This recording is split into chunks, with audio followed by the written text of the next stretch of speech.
အပိုင်းစတင်းမှာကတော့အွန်နာရာကသူတို့လောက်ထားတဲ့မုတ်တွေကိုတကူကြီးတွေမြည်ဆန်းပြီးတော့စားနေပါတယ်။ဒါကိုခရီမီကလည်းအများကြီးမစားဖို့ကိုတတိပေးလိုက်က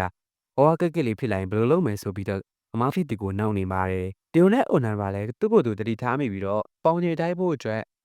အပေါ်အေးကြီးကိုကြည့်ပြီးတော့သူမကဝိတ်တိုင်းလိုက်ပါတယ်။ပေါင်ညင်ရဲ့ရလက်ကိုသူမကမကြည့်ရတာကြောင့်မကြည့်ရဲကြည့်ရင်လည်းကြည့်လိုက်ချိန်မှာပဲအရင်နဲ့ဝိတ်တွေအများကြီးတက်နေတာကြောင့်အွန်နာရာတယောက်လည်းအံ့ဩနေပြီးတော့လန့်နေပါတယ်ပြီးတော့သူမကစဉ်းစားနေပါတယ်သူဘာလို့အခုလိုဝိတ်တွေတက်နေရလဲဆိုတာကိုဒါပေမဲ့လည်းစဉ်းစားမရဖြစ်နေပြီးတော့သူမက depression တွေဝင်နေပါတယ်ဆက်ပြီးတော့လည်းဝိတ်တွေတက်လာရင်သူမကရုပ်ဆိုးတော့မှလားဆိုပြီးတော့လည်းကိုတိတ်နေနေပါတယ်ဒီလိုနဲ့နောက်တစ်နေ့အတန်းနဲ့ရောက်လာတော့ရာဂူကသူမကိုတွေ့ရကြောင်းနှုတ်ဆက်လိုက်ပါတယ်ဒါပေမဲ့အိုနာရာကတော့ရာဂူနဲ့စကားပြောဖို့တော့ကိုယုံကြည်မှုမရှိဖြစ်နေပါတယ်အကယ်၍ရာဂူသာတတိထားမိသွားရင်ဘယ်လိုလုပ်မလဲဆိုပြီးတော့လေသူမကစိုးရိမ်နေပါတယ်အဲ့ဒါကြောင့်စိတ်ထဲကနေဒီနေ့ကစပြီးတော့အချိုတွေနဲ့မုတ်တွေကိုရှော့ထားမယ်ဆိုပြီးတော့လေသူမကတွေးနေပါတယ်ကြက်ခတ်နေတဲ့အိုနာရာရဲ့ပုံစံကိုကြည့်ပြီးတော့ရာဂူကတခုခုဖြစ်နေတာလားလို့မေးလိုက်ကအိုနာရာကတော့ဒီတိုင်းပဲအစီပေးပါတယ်ဆိုပြီးတော့လေရာဂူကိုပြန်ပြောလိုက်ပါတယ်ဒီလိုနဲ့နေ့လည်မူသားတင်းကြီးကိုရောက်တော့အိုနာရာတယောက်ရဲ့လမ်းလျှောက်နေတော့ကာရီယိုနှစ်ယောက်နဲ့တွေ့ရကြောင်းကာရီကကိမုတ်ဘူပေးဆိုင်ကိုသွားစားကြမယ်ဆိုပြီးတော့လေအိုနာရာကိုခေါ်နေပါတယ်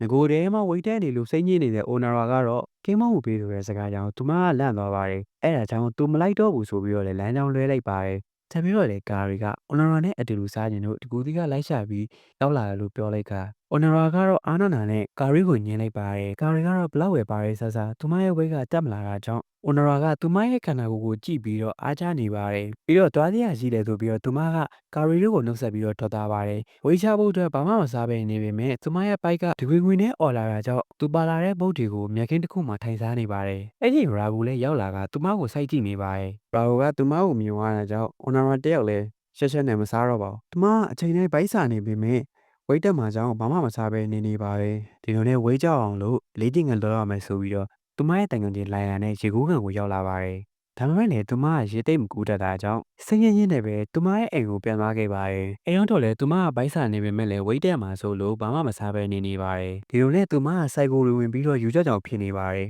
ကျောင်းရောက်တော့လေသူမကသူဝိတ်တက်နေတာကိုအခြားသူတွေတတိထားမိမှာကိုစိုးရင်ပြီးတော့တယောက်တည်းကြည်ခွဲနေပါတယ်လူနဲ့ရာဂူကသူမအတွက်မုတ်တွေကိုယူလာပြီးတော့လက်ဆောင်ပေးလိုက်ကအွန်နာရာကတော့ဘိုက်တွေအရန်စားပေမဲ့သူဝိတ်တက်မှာကြောင့်သူရင်းကြိုက်တဲ့မုတ်တွေကိုရာဂူပြင်ပေးလာတာတော့မှမစားနိုင်ဖြစ်နေပါတယ်ပါအိုကတော့သူမကြိုက်တဲ့မုတ်တွေကိုမစားနိုင်လောက်အောင်ဘာဖြစ်နေရလဲဆိုပြီးတော့စိတ်ထဲမှာတွေးနေရတယ်။ဆက်ပြီးတော့လည်းသူမတခုခုဖြစ်နေရလားနေမကောင်းဘူးလားဆိုပြီးတော့သူမအတွက်စိုးရိမ်နေပါတယ်။အဲ့ဒါကြောင့်ရာဂူလည်းအွန်နာရာတောက်ဖို့အတွက်အေးတပူးယူလာပြီးတော့သူမကိုပေးလိုက်ပါတယ်။သူမရဲ့မျက်နှာကိုကြည့်ပြီးတော့လည်းနေမကောင်းဘူးလားဆိုပြီးတော့မေးလိုက်ကသူ့ကိုအခုလိုဂီယူဒီဇိုင်းနဲ့ကြည့်ပြီးလို့ရာဂူကိုကျေးဇူးတင်စကားပြောလိုက်ပါတယ်။နောက်ထပ်လည်းအစာမစားဘဲနဲ့နေဖို့ကိုပြောလိုက်က